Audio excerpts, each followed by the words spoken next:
Hey, everybody. Dr. Axe here. Welcome to the show. I'm so excited for this week. We have Autumn Smith with me today. She's the co-founder of PaleoValley and Wild Pastures and also the host of the Optimized Paleo podcast. She holds a master's of science in holistic nutrition. She's working on her doctorate right now.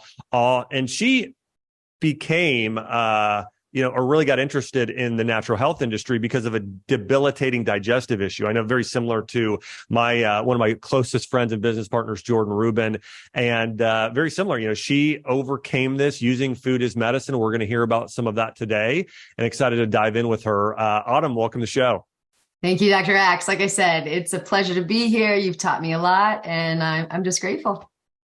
Cool. So some things that I want to get into today. I want to get your opinion on everything from, fake meat like vegan meat to lab grown meat to, what's the difference between grass fed and non-grass fed. I want to talk about some of the science behind some of those incredible compounds that we could take as supplements or as foods, and just talk about, generally a lot about food as medicine today. Which will be fun. But I'd love to start off with a little bit about your story. As I had alluded to, you had a really serious digestive disease. Talk to us about that, sort of, how that transpired and really some of the things that you did to help heal yourself. Yeah, well, I was about 10 when I started having just kind of unpredictable gut issues. And it was so bad one time, I remember asking my mom to take me to the emergency room. And the doctors there told me that it was just irritable bowel syndrome. They kind of ruled out any more serious pathology and then kind of put me in that, what some people would consider a wastebasket diagnosis, kind of like, there's an issue. We don't know exactly what it is. Go home and take some Beano. It's stress related. That's what they told me at the time. And so I did that and nothing changed, obviously. And so as I got into my teens, these digestive issues kind of started to manifest in also mental health and more brain-based issues, anxiety and depression. We didn't really know there was a connection at the time. I definitely didn't think it had something to do with what I was eating, but I got kicked out of my parents' house before I graduated high school. I started using substances just to help me kind of numb my physical and emotional pain. And it really wasn't until I moved to Los Angeles, I did some dancing. I even finished college. Luckily, I have always had a passion for learning that kind of like brought me through that really tough time. But my husband, when he started to get close to me and get to know me, he was like, you're suffering, but you're just not talking about it. And we really need to change it for you. And so we got online, saw some people were treating digestive issues with food, and which I thought was ridiculous because, of course, I'd seen many doctors about it. And just to kind of humor my husband, we tried. We went to farmers markets, started eating fresh foods, that were produced as locally as possible. I cut out grains and I cut out, processed foods. And it was a journey, right? This wasn't overnight, but when I was able to do it for 30 days, just really knuckled down, and it changed my life. My digestive issues went away. Wow. I know. And over the course of the next year, as I became more interested and more committed to this dietary change, my mental health changed to such a degree that I thought, wow, this is really fascinating. And I had this dream job working as a celebrity fitness trainer for Tracy Anderson. I was literally traveling the world. It was wonderful, but it was such a transformational moment for me, from not only being fit, but to being well, that I decided I needed to go back to school and better understand what happened. And in the meantime, we decided to start making products because my last assignment was a world tour as a Tracy Anderson fitness trainer. And I had reclaimed my health right before, and then I didn't have the tools that I needed on the tour because sometimes we were in a different country every day. And so when we came back to America, I said, okay, let's start with, snacks that people like me can just take wherever they're going to go, and that will help them maintain this vibrant health that I thought everybody should be able to experience. I love it. That's so great. I think, when we look at sort of this idea of food as medicine, that's part of what you're sharing, this gut-brain connection. I think this is something that, doctors up until about 10 years ago acted like just did not exist.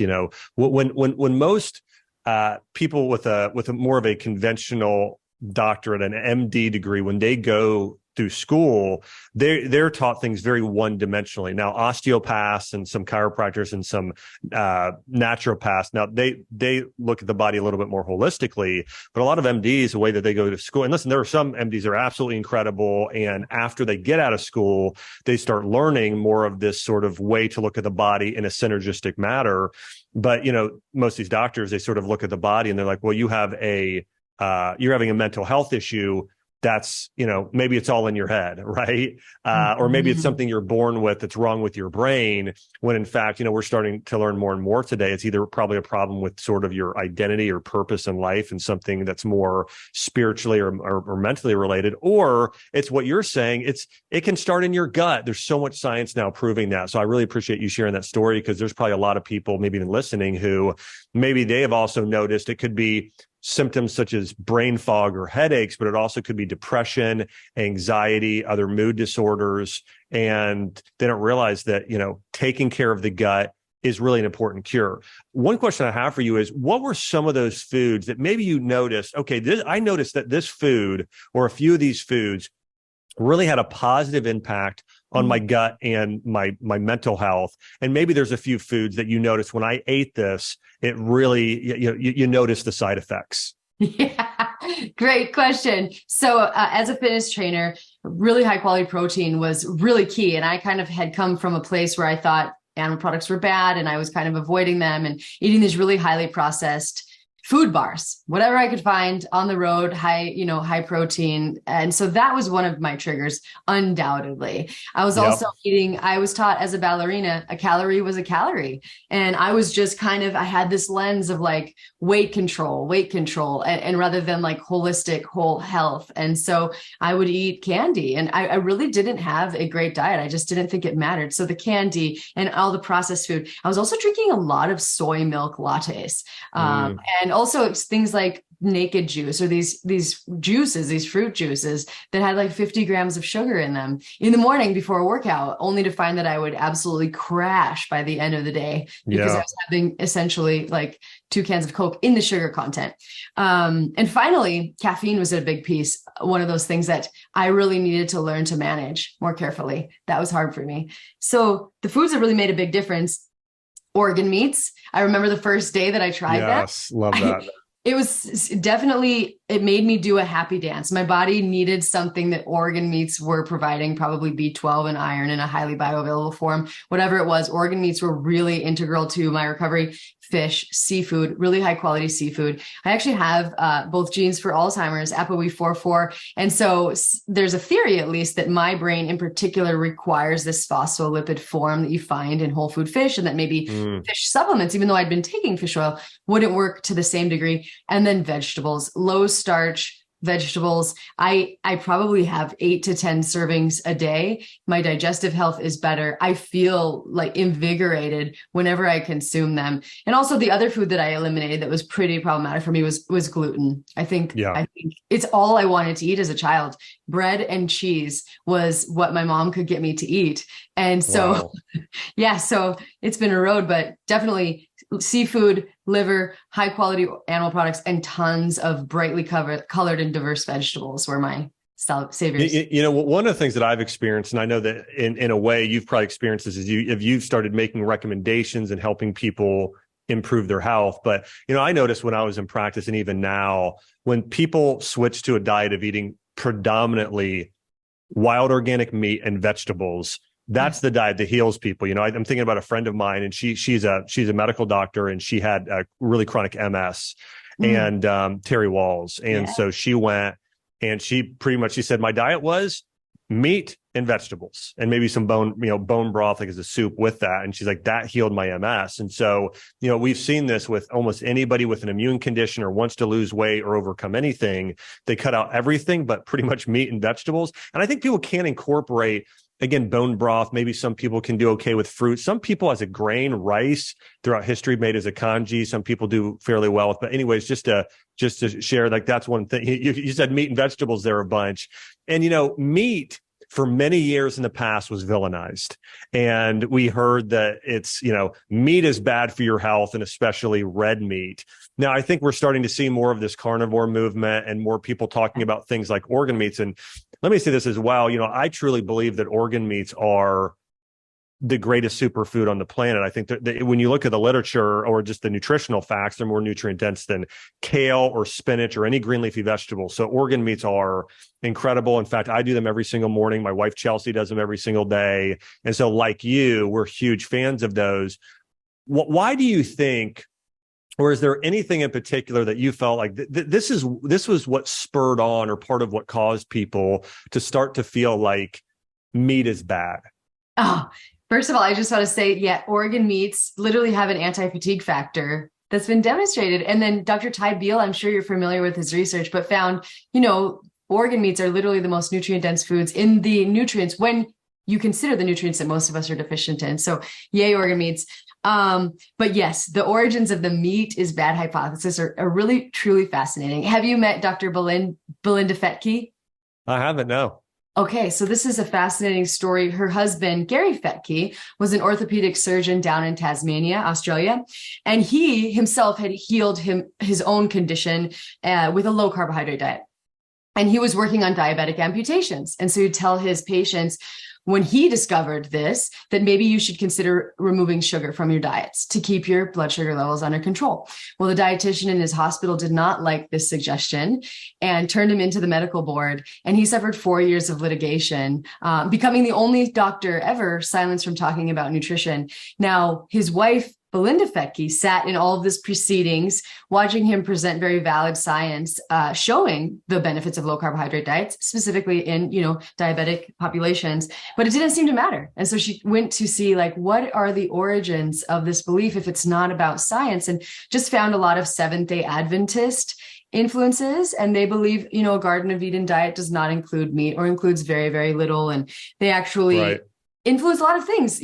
Religion can be great, but they also kind of brought this movement of lab-grown meat and corn flakes and flaked wheat and corn. This was Dr. John Harvey Kellogg, and he was a protege or a student of Ellen White, who is the prophetess of the Seventh-day Adventist Church. And they believe that meat created lustful desires in kids. And so if we could create alternatives to that, we might be able to kind of dampen that. And so one part was religion, but then we also have the Ansel Keys story, and he believed, saturated fat and dietary fat in the beginning was a culprit. We now know that that isn't true, but he did some research that influenced policy. We also have the advent of Crisco in the early 1900s. And this was, we had a surplus of cottonseed oil at James Procter and William Gamble, and they wanted to be able to sell it because the candles they were making weren't becoming as important due to the advent of electricity. And so they decided with hydrogenation, you could turn it to a liquid fat, to a solid fat, and it looked like butter. And so, or lard specifically. And they thought, well, why don't we just tell the American public that it's healthier? And they did. They had launched a massive marketing campaign that was incredibly successful, kind of touting this new cooking fat as better for their character and just better for the health, without any substantiation of their claims whatsoever. And so Americans made that switch, and later to seed oils and vegetable oils. Meanwhile, the consumption of animal fats declined, but we now know that Crisco in its original form had about 50% trans fat, which we know is absolutely detrimental to health. And then we have the sugar industry funding research to kind of help this hypothesis that saturated fat was bad, which obviously would help their bottom line. So we've had a lot of influences. And I think today is kind of just, especially in the younger generation, I'm really concerned about it, because I had a friend of mine tell me her daughter went to school and couldn't be in a club because she ate meat. And so I think this is the generation that will suffer if we don't understand the actual origins, that we've been consuming meat for millions of years. And it was, a lot of people believe, what led to our massive explosion of brain development. And so, yeah, it's an interesting history with a lot of kind of converging influences that have led to this explosion and this narrative in the mainstream today. Yeah. These are fantastic points. And if you look at, I really, when I teach and lecture, one of the things I try and always pass on is principles. So not just and by the way, I really try and quote a lot of studies and go through, and I spend a lot of time in the scientific literature going through, hey, here's what today's science is showing. At the same time, we know that oftentimes it's not difficult to, create bias studies. And so, when we look back at the past and what happens so often, where we take something from nature and maybe something that's not even meant to be eaten as a food, and we change it, we find out later that it ends up being, as you pointed out, detrimental to our health. I think about this exact same thing happening today with, let's say, lab-grown meat. That's going to be a craze. Now, I found it is actually 5 times worse for the environment. 5 to 25 times, according to UC Davis. It is probably, now we don't have the literature because they won't show us what's actually in the product. It's probably going to be worse for our health, a number of things. But people keep sort of doing this anyways and moving forward with it anyways. A lot of these sort of idea, and by the way, the lab grown meat thing I understand, because I think what most people are saying is, well, eventually maybe it's going to be better for the environment. First off, it's not going to be. Animals are incredible for the environment if they're doing what we know they should do, right? I mean, So Jordan Rubin and I, we bought land in Tennessee and in Missouri. We have 4,000 organic acres. And when he first bought Jordan first bought the Missouri property, it was all dirt and rock. And then we do in New Zealand, it's called the ultra high density grazing method, where we basically have the cow or the animals. We have sheep and goats too, but they go from different pasture to pasture, and we have them eat whatever grass is there. And then of course they urinate and they defecate and they fertilize the soil. But 2 years later, it was like, wow. In fact, we bought some land, and in the nutrient density of the soil, there's a way to test this, was around 11% when we bought this land. And now it's around 97%. I mean, in terms of where it was. So you can literally 10x the nutrients in the soil in less than 2 years. My point is that if it wasn't for animals, we couldn't have done that. So all of these people out there today that are saying somehow animals or consuming animal meat is bad for the environment, it's not. It's, if you're doing the breeding the right way and you're creating more and more animals and you're actually allowing them to graze on grass and do all the things they're supposed to do, it actually starts to regenerate and heal the environment if things are done the right way. Now, if it's done in a conventional way, which you and I are both very against, it actually, of course, yes, is going to be damaging. But I think that's the thing I see with a lot of these documentaries that are anti-meat. What they end up doing is it's never done on animals that are grass-fed. So talk to me about that for a minute, April, with all of your research and you and your husband going out there and being such great advocates for grass-fed animals. Talk to me about what are some of those main differences between conventionally raised animals and their meat versus the pasture, organic, wild that you and I both promote. Yes. So that's, wow, so much in there. But yes, I'm actually studying this for my dissertation. I'm really lucky to be a part of a project with Dr. Stefan Van Vliet at Utah State University. And if you're raising animals, you might want to be part of this project. It's called the Beef Nutrient Density Project. And so what we know from decades of research is that the nutrient composition changes in beef, right? We see higher levels of omega-3 fatty acids. We see higher levels of conjugated linoleic acid. We see lower levels of linoleic acid. We see elevated levels of minerals, depending, probably on the soil that the animal is being reared on, higher levels of vitamin A and vitamin E. Now, this is in grass-fed animals. But what we also see, and this is this confusing element, is that grass-fed is basically kind of an unregulated term. So you also see wide variation according to their practices. So what the Beef Nutrient Density Project aims to do is to look at, okay, is an animal raised on grass their entire lives from birth to death? Is that different in its nutrient composition than an animal raised on a monoculture or topped off with grain? Or does it matter if the animal receives diverse pastures and is doing rotational grazing like you're talking about? And so what we're finding in preliminary data is it's very exciting, is that there's definitely like a signature there. You're going to have the higher levels of omega-3 fatty acids. The grass is where those fatty acids kind of come from. And so then the animal consumes them and they're going to have higher levels of that. And again, soil health, like you're saying, you can improve your metrics of soil health in a relatively short period of time. And that then impacts the nutrient and mineral availability to the plants and therefore the animals. So higher levels of minerals, also higher levels of phytonutrients. So these are nutrients that are typically associated with plant foods that you can find in high amounts in beef products when that animal is, especially when they're on a diverse pasture.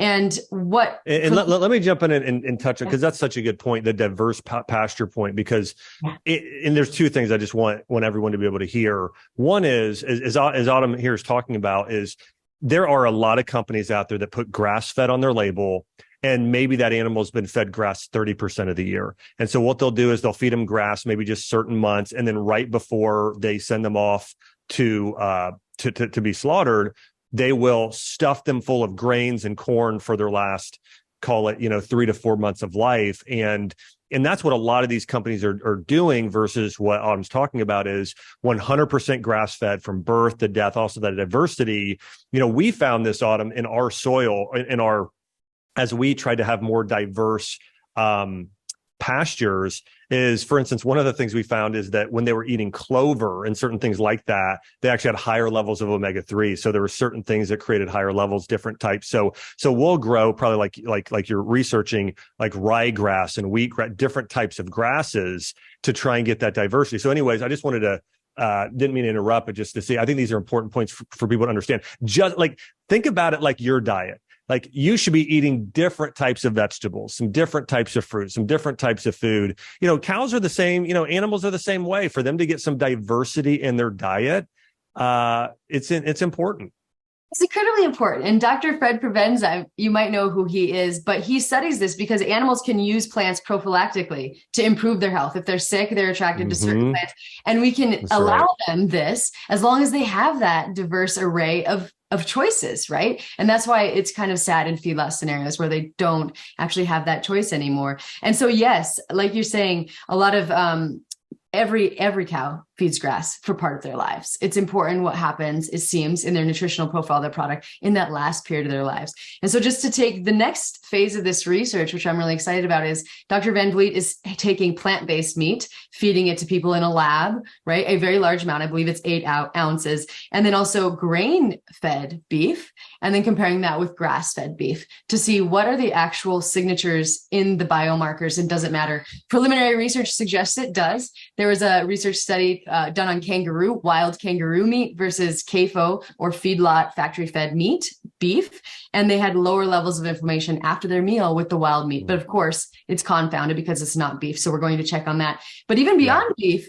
and they're doing, and the cool thing about this research is what we're learning, that we used to look at a handful of nutrients, vitamin A, vitamin E, minerals, fatty acids, but now metabolomics, this new type of analysis, lets us look at the hundreds and thousands of compounds that are present in a food product, whereas we've been kind of looking at dozens or maybe 100. That's and right. So it's showing very, very big differences, not only in, the nutrients, but also in the health of the animals, different factors, mitochondrial health, blood sugar regulation, just fitness of the animal also changes depending on what they're fed. And of course, chicken and pork, they're also, it's very important what they eat, higher levels of omega-3 fatty acids, lower levels of omega-6 fatty acids, higher levels of vitamin D, and on and on. And you can actually appreciably change the fatty acid of pork. Now, pork is a 35-to-1 omega-6 to omega-3 fatty acid ratio, conventionally speaking, as an average generally, but you can really lower that if you just allow them to be on pasture. They don't even have to not be fed grain. Just allowing certain breeds to be on pasture can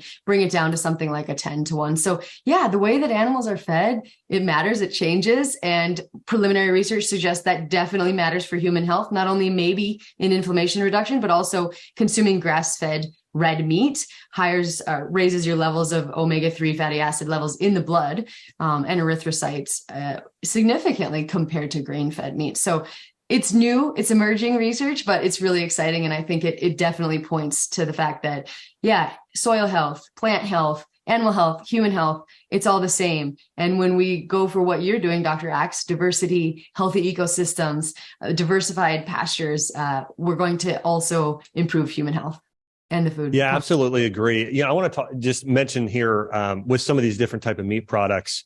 Now, some people don't like when I say this, and that's fine. But I personally don't eat. I don't eat pork products. Now, part of it was I read the Bible. I have a Christian faith, but and obviously when you read the Old Testament, and if you're looking at a kosher diet, they don't eat pork products either. And there's something going on with pork just in general as an animal, to where they are the largest carriers, land animals, of parasites. They carry a lot of parasites. The other thing is even if they're eating a perfect diet, like we don't see, and I haven't seen a study where they're getting down to a 1-to-2 or 1-to-1 or even a 1-to-4 ratio of those omega-3s to omega-6s. Like you said, maybe it can get down to a 1-to-10. When you're looking at grass-fed beef, when we did our research, we saw a lot of a kind of a 1-to-2 ratio. So all that being said, it's just very hard. Like and also even with chicken is a little more neutral. If you're looking for amino acids and protein, it's a really good meat. However, when you're comparing the nutrient density of beef, pork, and chicken, beef is going to come out on top every single time. I mean, when you look at the healthy fats you're going to find in beef, as you mentioned, the omega-3s and the conjugated linoleic acid and the anti-cancer benefits and the weight loss benefits of that, it's fantastic. When you look at some of the minerals and, of course, the B vitamins, there's going to be much, much higher. The iron levels are going to be much higher when you're talking about beef. So anyways, I just wanted to mention, because what we had talked about earlier is beef, probably more than anything, red meat has been the most villainized of all the meats. But when you look at the nutritional profile in terms of actual nutrients, beef blows most other meat out of the water. And especially if we start getting into organ meats, then it's a whole nother level.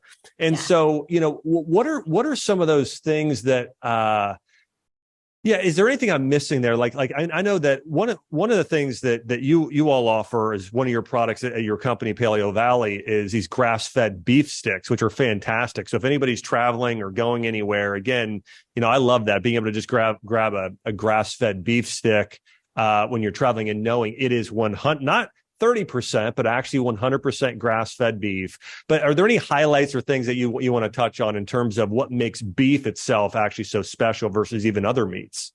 Yeah, like you're saying, nutrient density, high levels of B vitamins, iron, of course, that's, what makes it red. The iron is so critical and it's one of the number one nutrient deficiencies worldwide. And of course, omega-3 fatty acids. People say, oh, well, the absolute amount doesn't matter. But when you look at that research, when you put it in the human body, it raises levels in the blood significantly more than something that's grain fed. So the absolute amount doesn't always matter. It matters what your body does with it and how your body utilizes it. There's a really interesting research by Dr. Felice Jacka too, that this is why we kind of started with a beef stick, that red meat was perhaps uniquely beneficial for mental health. She found women that had 3 to 4 servings a week had lower levels of depression and anxiety, when she actually set out and thought that the research would find the opposite. And so it was specific to red meat. So I don't think we yet know exactly why, but the fact of the matter is it is a incredibly nutrient dense food and something that it does seem to be very supportive of mental health. And so our beef sticks are unique because they come from those regenerative systems. And that's the problem, like you're saying, with pork and chicken. When you walk into a grocery store today, 90%, over 90% are coming from factory farms, right? They're not living the greatest life, not being fed in a way that is in alignment. They're definitely not coming from diversified regenerative systems. And so we only partner with American farmers who are using regenerative methods. And then we just let the grass-fed beef and in all its deliciousness and the diversity of nutrients in there speak for itself. We just put organic spices and then we preserve them with natural fermentation. So instead of adding chemicals like encapsulated citric acid, which involves genetically modified organisms and then coated in a hydrogenated oil, we just ferment them with bacteria and a starter culture,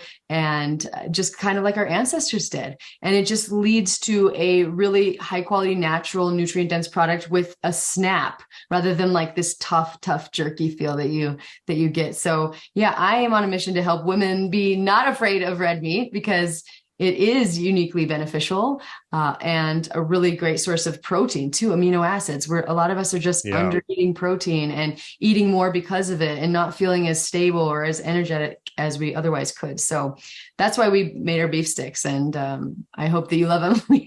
We love ours. Oh, yeah, you've done a wonderful job with the beef sticks. They're fantastic. I think, too, going back to the iron levels, when I was in practice, functional medicine practice, I saw so many women who had low energy levels. They just were constantly feeling sort of fatigued, and getting more iron and more red meat for many of them really helped. It's the ultimate blood builder, right? So I think that there's major benefits there. And of course, as another thing people may consider is taking a liver supplement, right? Doing a grass-fed beef liver supplement or grass-fed lamb or whatever ruminant animal there is. But yeah, I think there's tremendous benefits of getting that iron with all of those B vitamins, which also support the blood. And so if anybody's watching this, and especially I think men and women both, but women, especially younger women around your cycle, it's getting lots of red meat and blood builders like liver are so beneficial.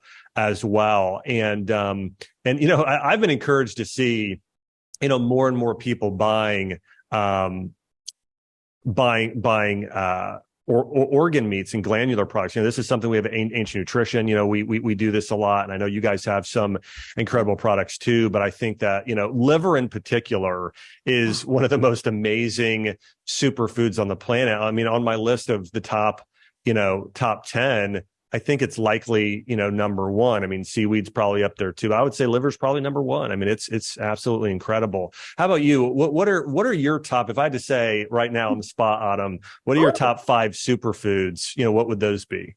Oh, I love that question. Well, yes, I would definitely say liver, because not only was it so remarkable the way it changed my health, but then, as you're saying, I have had so many people reach out to me and say that they don't have to take iron infusions anymore because they're using liver, and liver has, vitamin A and copper, and that help the iron to be utilized. And so liver is definitely one. I think whole food vitamin C is an underrated nutrient and kind of superfood. So amla berry, camu, and unripe Australian cherry. Vitamin C is not just for the immune system. It goes way beyond that. And so I think that's definitely one. Spirulina is really interesting to me too. Right. You really need a high quality spirulina, but it's, demonstrated ability to help improve your immune system, potentially help improve body composition, helping the gut microbiome and the diversity there, and helping to kind of ward off unhealthy organisms that might be there. So spirulina. Obviously, bone broth. I love bone broth. I drink bone broth every day. I know you've got a great bone broth too. And gosh, okay, more recently, I've really gotten into fish roe. And there you go. A really cool food source of DHEA and protein, actually, and even vitamin E. There's crazy amounts of awesome things in fish roe, and people have been kind of prioritizing that food in our history, and I don't think enough people consume it today. So fish roe, in that having fish in that phospholipid form, seems to be really, really beneficial for me. So those would be my top 5.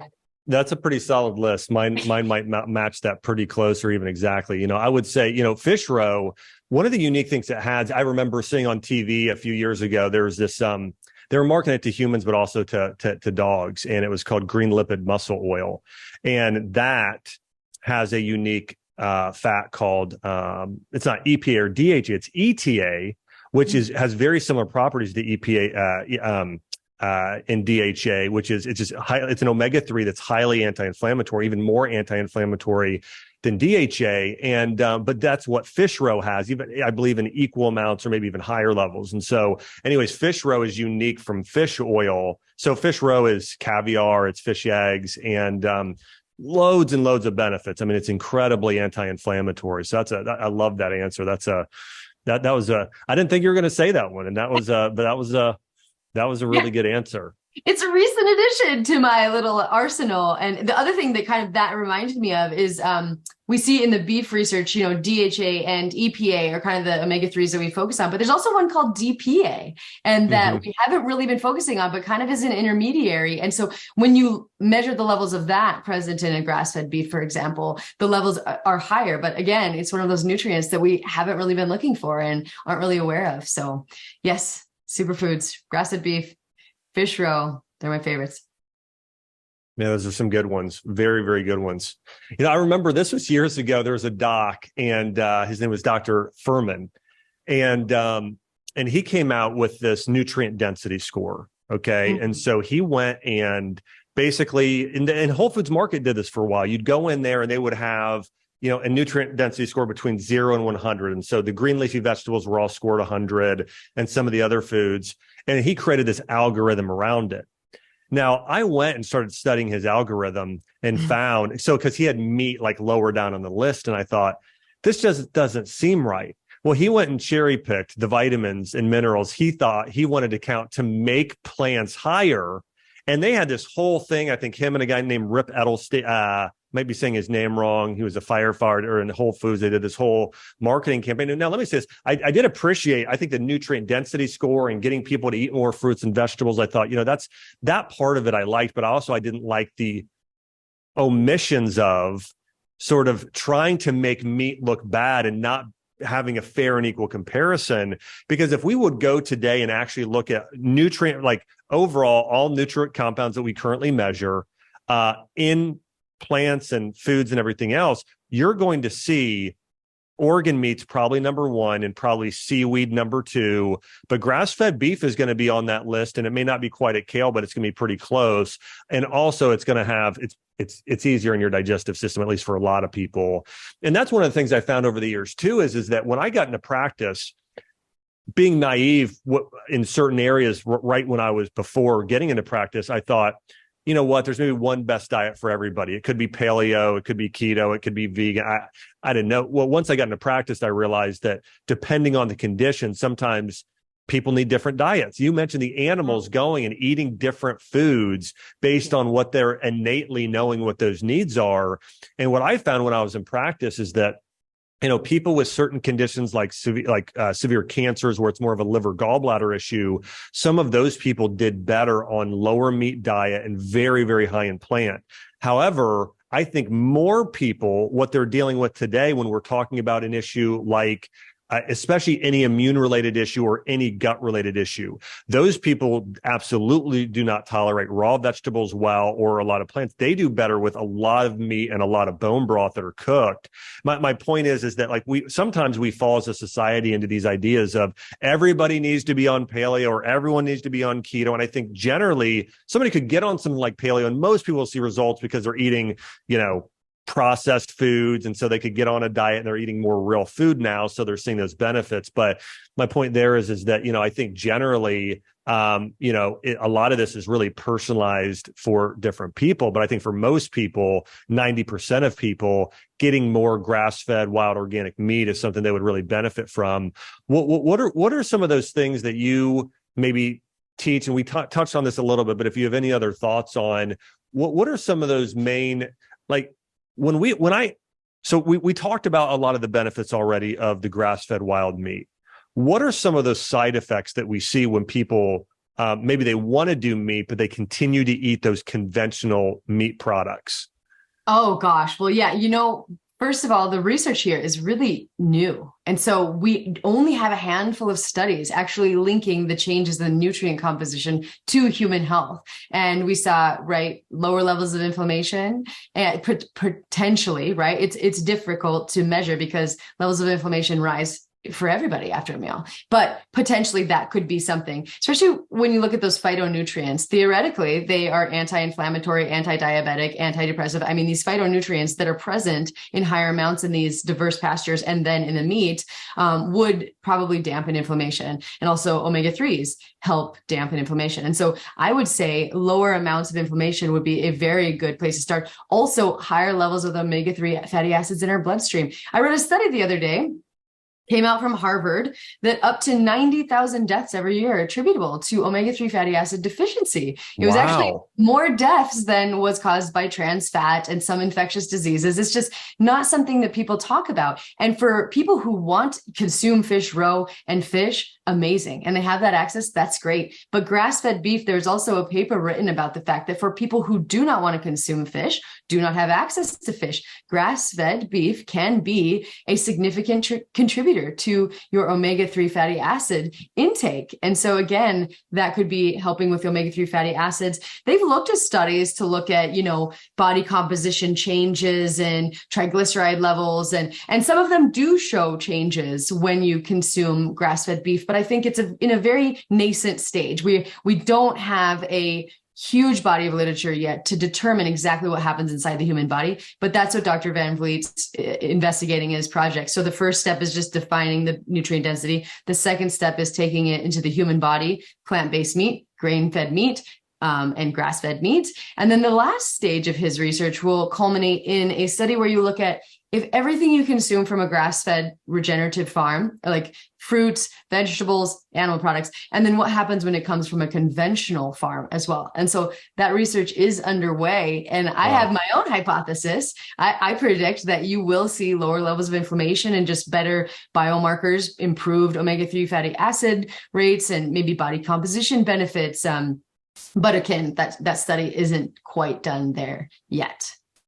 Yeah, you know, I think one of the things you pointed out is that there are compounds in grass-fed meat versus this conventional meat that we we don't even know about yet, right? I mean, there are certain things we measure, there are certain things we know about, but there are a lot of, especially a lot of these phytonutrient compounds that we don't even know exist. And so, we're going to hear, it's so funny. When I first started lecturing and opened my clinic, and this was, in 2007, so about 15 years ago, almost nobody had heard of an omega-3 fat.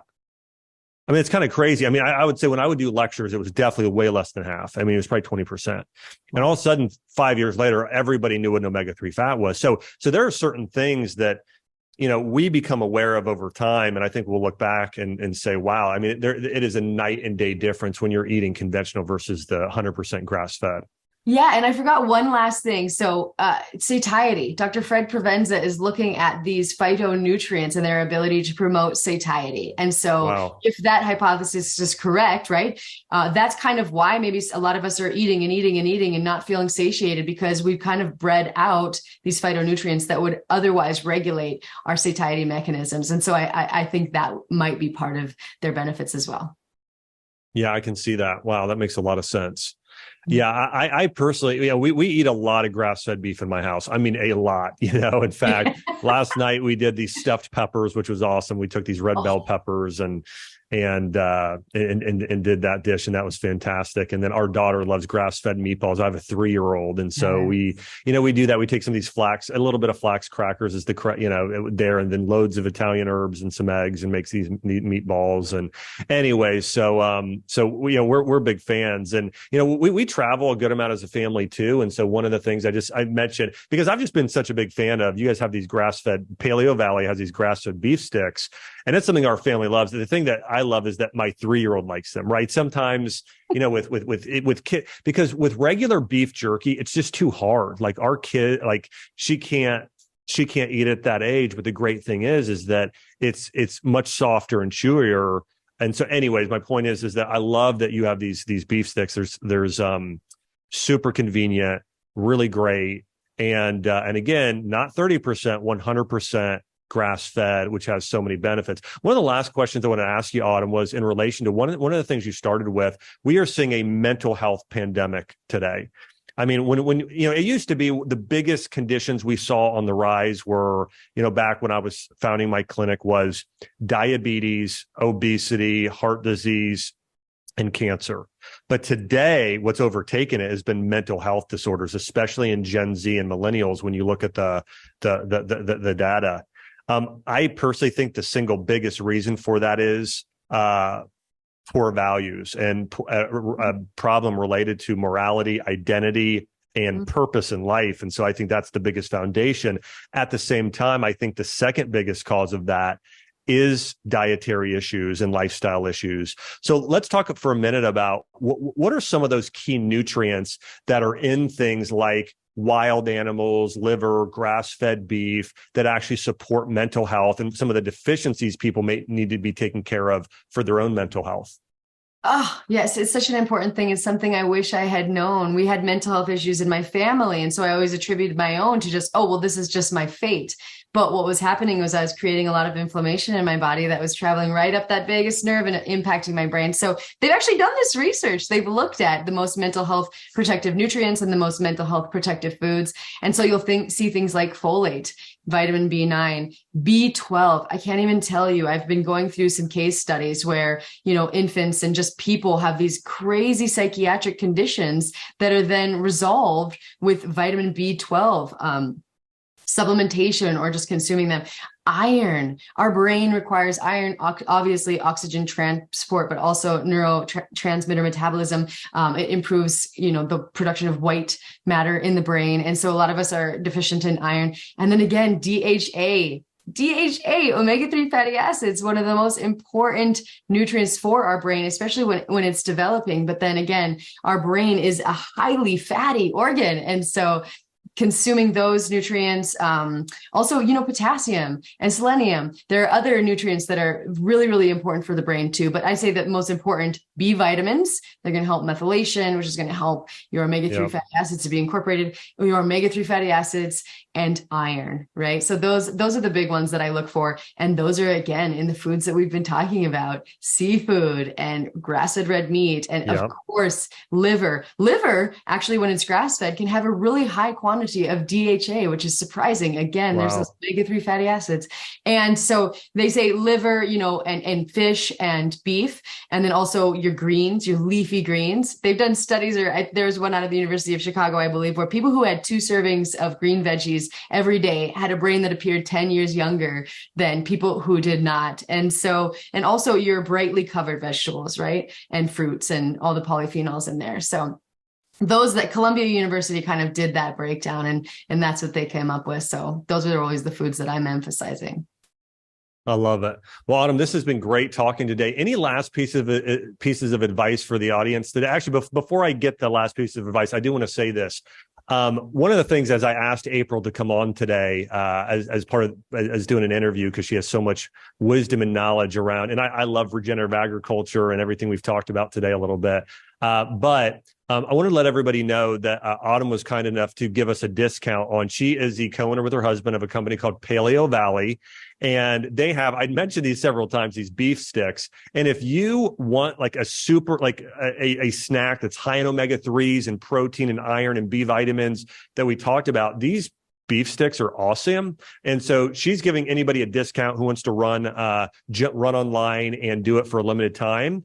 You can go to paleovalley.com / the Health Institute. So paleovalley.com / the Health Institute. And you're going to get 15% off your order for a limited time. So again, paleovalley.com / the Health Institute.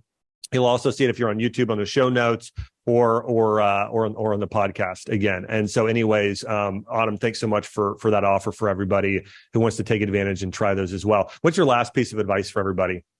My last piece of advice for everyone is just, like you said, everybody's perfect diet is going to be different and it's going to be changing. And so starting with an ancestral template, I think, is great. And then just kind of experimenting from then. And then if you're feeling overwhelmed and you don't know what you can do to kind of improve the state of our collective health and the state of our environment, and it's just meeting and supporting your regenerative farmers. It's a growing movement.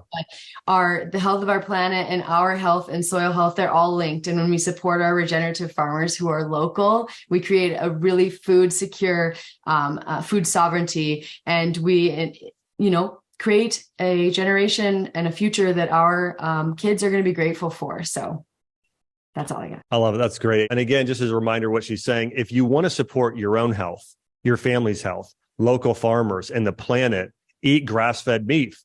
What we see today with these lab-grown meats and Beyond Meats and everything else, you're actually harming the planet and harming yourself. So again, go 100% grass-fed in your meat, support those local farmers. And thanks again to Autumn for being on the show today. Hey, really grateful for you. Appreciate everything you're doing. And everybody, will be back with another podcast next week. If you're not subscribed, make sure to subscribe here again, and we'll see everybody real soon.